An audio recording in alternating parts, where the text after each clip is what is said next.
ठीक है। तो जीवन संघर्ष के बारे में हम बता रहे थे, ठीक है। अभी जो लास्ट का वीडियो था, ठीक है, दोनों वीडियो आप लोग क्या करें, जोड़ कर ही देखें, दोनों सेम वीडियो है, ठीक है। तो हम जीवन संघर्ष के बारे में आपको बता रहे थे, ठीक है। जीवन संघर्ष के बारे में बता रहे थे कि निरंतर अगर जो भी जीव है निरंतर अगर संघर्ष कर रहा है तो वही जीवित रहेगा, जिसने संघर्ष नहीं किया वो अंततः क्या होगा, मृत्यु उसकी हो जाएगी, ठीक है, ये बता रहे थे, ठीक। उसके बाद विभिन्नताएं बता रहे थे। विभिन्नताएं मीन्स जितने भी जीव हैं सभी में कुछ न कुछ विभिन्नताएं पाई जाती हैं, कोई भी व्यक्ति समान नहीं होता। या हम कहें माता पिता की अगर 2 संतानें हैं तो उन संतानों में भी क्या है, विभिन्नता या डिसिमिलरिटी पाई जाती है, ठीक है। कोई भी लक्षण उसके समान नहीं होते हैं। या ये कहें कि अगर 10 लक्षण हैं, 10 कैरेक्टर्स अगर दिखाई दे रहे हैं तो 10 कैरेक्टर्स में 5 दूसरे होंगे और 5 दूसरे होंगे, ठीक है। तो इस तरीके से उनमें विभिन्नताएं पाई जाती हैं और यही जो कैरेक्टर्स होते हैं वो कहाँ जाते हैं, अगली पीढ़ी में प्रसारित होते हैं, अगली पीढ़ी में ट्रांसफर होते हैं, ठीक है। और वातावरण के बारे में बताया था वेलेस के चार्ट में, और क्या बताया था कि योग्यतम की अतिजीविता, ठीक है।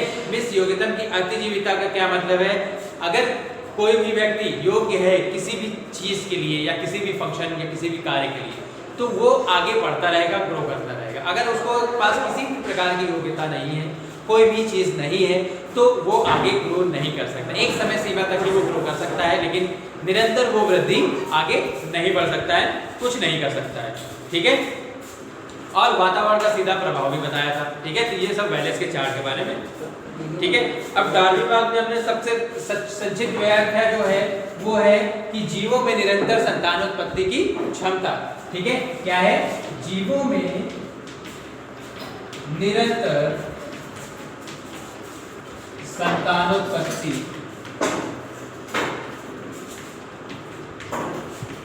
की क्षमता, ठीक है। जैसे कि हमने बताया, ठीक है, वेलेस के चार्ट के अकॉर्डिंग डार्विनवाद की व्याख्या की जा सकती है, ठीक है।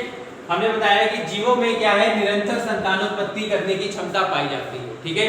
मीन्स क्या है, कोई भी जीव अगर है वो अगर मेचर पीरियड में आ जाता है तो मेचर पीरियड के उपरांत वो किसी भी समय किसी भी तरीके से वो संतानोत्पत्ति अधिक से अधिक जितनी भी संख्या में हो सकती है वो कर सकता है, ठीक है। तो इतनी क्षमता प्रत्येक जीवों में पाई जाती है, चाहे वो कोई भी जीव हो, चाहे कोई माइक्रो ऑर्गेनिज्म हो या कोई भी मैमेलिया हो, मैमल्स हो, एम्फीबियंस हो, रेप्टाइल्स हो, कोई भी जीव अगर है तो उनमें क्या है, सभी में संतानोत्पत्ति करने की क्षमता पाई जाती है, ठीक है। अगर हम एक एस्कैरिस की बात करें तो वो क्या करती है, एस्कैरिस अपने 1 साल में लगभग 2.5 करोड़ अंडे देती है, ठीक है।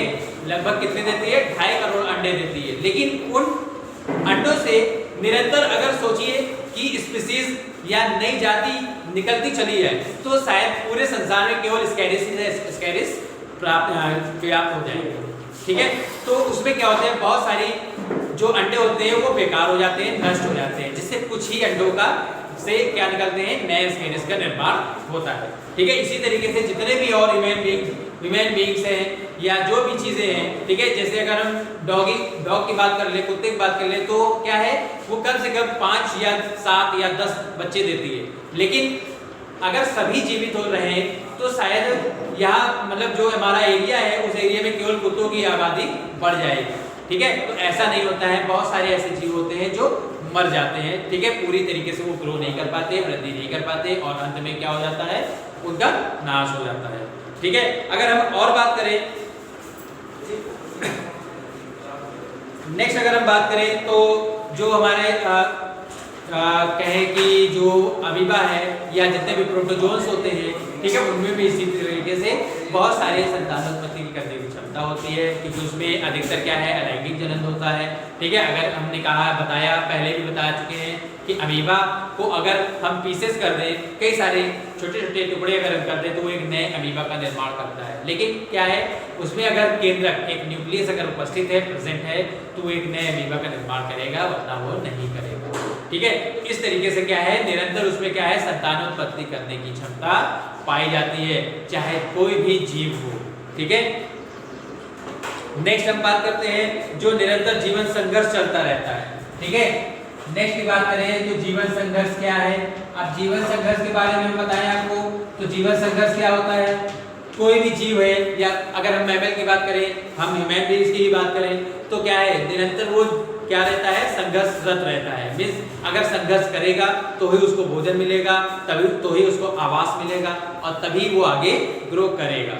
ठीक है, अगर किसी भी व्यक्ति के पास जीवन संघर्ष जैसी कोई भी प्रणाली नहीं है या वो जिंदगी में जीवन संघर्ष नहीं कर सकता तो वो अंततः क्या होता है, उसका नाश हो जाता है। ठीक है, तो इसी तरीके से सारे जीवों पर लागू होता है। अगर वो जीवन संघर्ष करता रहेगा तो क्या होगा, नई जातियों की उत्पत्ति भी करता रहेगा और नई नई चीजों का विकास भी करता रहेगा और वो निरंतर आगे ग्रो भी करता रहेगा। ठीक है, उसमें क्या आता है, ये सारी चीजें क्या है, जितने भी संघर्ष होते हैं वो चाहे आवास के लिए हो, भोजन के लिए हो, चाहे किसी भी चीज के लिए हो, तो उसको निरंतर संघर्ष करना पड़ता है और करना ही पड़ता है। ठीक है, बिना संघर्ष करे कोई भी जीव शायद ही जीवित बचेगा। ठीक है, तो ये डार्विनवाद का हमने कुछ पॉइंट आपको बताए हैं। अभी डार्विनवाद खत्म नहीं हुआ है, डार्विनवाद थोड़ा बड़ा है, तो दो पार्ट में हम आपको बताएंगे डार्विनवाद के बारे में। ठीक है, तो आज के लिए इतना ही। आज हमने आपको बताया कि डार्विनवाद से रिलेटेड जो है 2 साइंटिस्ट आए थे। ठीक है, 2 साइंटिस्ट जो थे, एक वेलेस थे और दूसरे क्या थे, डार्विन। ठीक है, इन लोगों ने क्या किया था, डार्विनवाद के विषय में बहुत सारी चीजें बताई थी और जीवन किस तरीके से जीवों का विकास हुआ वो सारा चीजें बताया था, जिसमें हमने आपको बताया जीवन में निरंतर संतानोत्पत्ति की क्षमता और जीवन संघर्ष के बारे में आज हमने टॉपिक डिस्कस किया। ठीक है, तो आज के लिए इतना ही। Okay, have a good day.